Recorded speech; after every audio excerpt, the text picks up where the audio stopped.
Hello বন্ধুরা, আমাদের নতুন একটা ভিডিওতে তোমাদের অনেক অনেক ওয়েলকাম। আজকের দিনটা ছিল 6ই ডিসেম্বর, শুক্রবার, আর আমি যাচ্ছি আমার দ্বিতীয় আইবুড়ো ভাত খেতে আমাদের পাড়ারই মেয়ে, আমাদের পিসি, মোম পিসির বাড়িতে, যেটা বেশি দূর না আমাদের বাড়ি থেকে, এই মোটামুটি 10-15 মিনিটের রাস্তা ভ্যাবলার ওইখানে। তো চলো, আমি রেডি হয়ে গেছি, এখনও উৎসব রেডি হয়েছে কিনা জানি না, তো তাড়াতাড়ি করে ওই বাড়িতে যাই, তারপর আমরা একসাথে বেরিয়ে পড়বো। বল কি করবি, বললি বল আর একবার। আমার কেসটা সেই শিলা দিদির মতো হয়েছে, মানে এরা বাড়ি থেকে চলে যাবে আর আমি বসে বসে এখানে খাবার দাবার খাবো আর বিগ বস দেখবো মনের আনন্দে। আর এর সাজ শেষ হয় 1 ঘন্টা সময় লাগে, মানে একটা ঘড়ি মেয়েদেরও যত না টাইম লাগে একটা ছেলে হয় তত বেশি টাইম লাগে মেকআপ না করেও। 1টা বাজে, এখনো ছাদের মাথায় দাঁড়িয়ে দাঁড়িয়ে জুতো দেখছি। তাহলে ওরা গোছাবে, এ করবে, তা করবে, তাহলে একসাথে কোথায় যাওয়া? এইখানে দেখো আমাদের বাড়ির কাজ চলছে।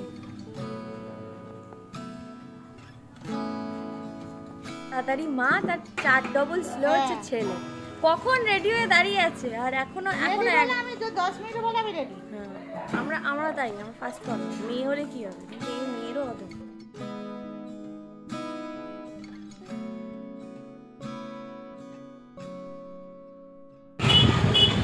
এসে গেছি আমরা আমাদের ডেস্টিনেশনে, আর এখানে আমরা সবাই মিলে এখন বসে বসে একটু গল্প করছি, যেহেতু রান্নাটা এখনো পুরোপুরি কমপ্লিট হয়নি। তো রান্নাটা কমপ্লিট হয়ে গেলেই কিন্তু আমরা দুজন প্রথমে খেতে বসে যাব, তারপর একে একে সবাই মিলে খাওয়া দাওয়া করবে। মোমপিসিদের বাড়িতে এর আগেও আমি অনেকবার এসেছি, কালী পুজোতে, অন্যান্য অকেশনে।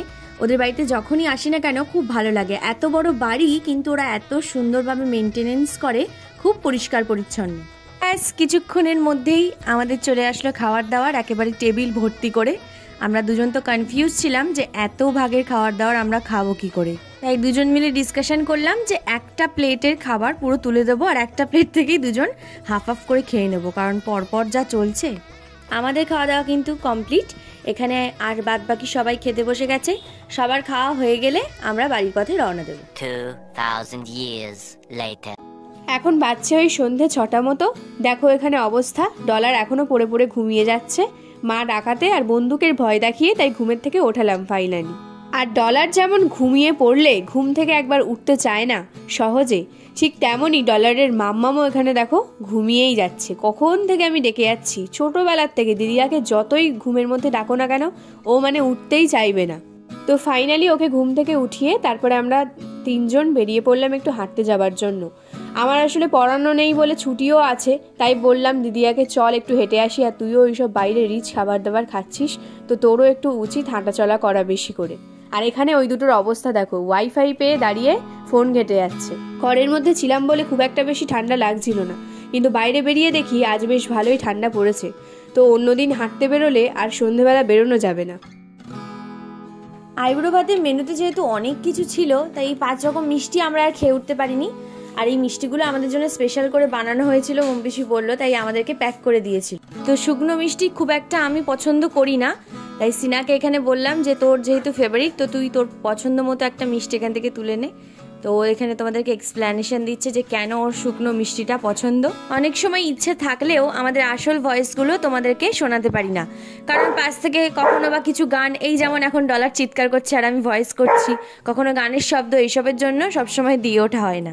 মিষ্টিগুলো কিন্তু খুব সুন্দর ছিল, সিনাও রিভিউ দিয়েছে আর আমি নিজেও একটা খেয়েছিলাম, খুব সুন্দর, বাটা সন্দেশ দিয়ে তৈরি। আর এখানে একটা মিষ্টি ছিল যেটা জল ভরা সন্দেশ, ভেতরে নলেন গুড় ছিল, সেটাও কিন্তু খুব সুন্দর ছিল টেস্টটা।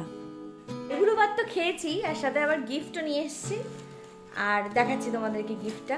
যে এটা আমার গিফট, খাবো আবার সঙ্গে করে একটা করে গিফট নিয়ে আসবো, তাই আজকেই আমরা ডিসকাশন করছিলাম যে কেননা এইগুলো প্রত্যেক বছর একবার করে এরকম বলবো সবাইকে যে বিয়ে করবো, তারপরে আইবুড়ো ভাত খেয়ে বলে দেবো এবছর আর করছি না, নেক্সট ইয়ার করবো। কেমন হয় বলতো বিজনেস? আর সব প্রত্যেকবার তোমার সেই রাখালের গল্প বলার মতো সবাই বিশ্বাস করবে নাকি? হ্যাঁ বাবা, যে পারে বাপ করেছে। ফাইনালি একটা জিনিস তোমাদেরকে আমি দেখাতে চলেছি, যেটা আমার সাথে কালকেই ঘটেছে আর খুব আকর্ষণীয় একটা ঘটনা। গতকালকে আমরা গেছিলাম আমার দাদার এঙ্গেজমেন্ট সেরিমনিতে।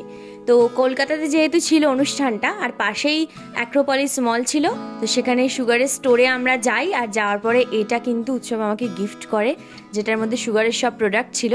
আমি সুগারের প্রোডাক্টই অনেক দিন ধরে ইউজ করছি, তো এটা আমার কাছে লাইক স্বপ্ন পূরণ আর কি। যাই হোক, আজকের ভিডিওটা এই পর্যন্তই। কমেন্টে জানিও কেমন লাগলো, ভালো লাগলে লাইক, শেয়ার অ্যান্ড সাবস্ক্রাইব করে দিও।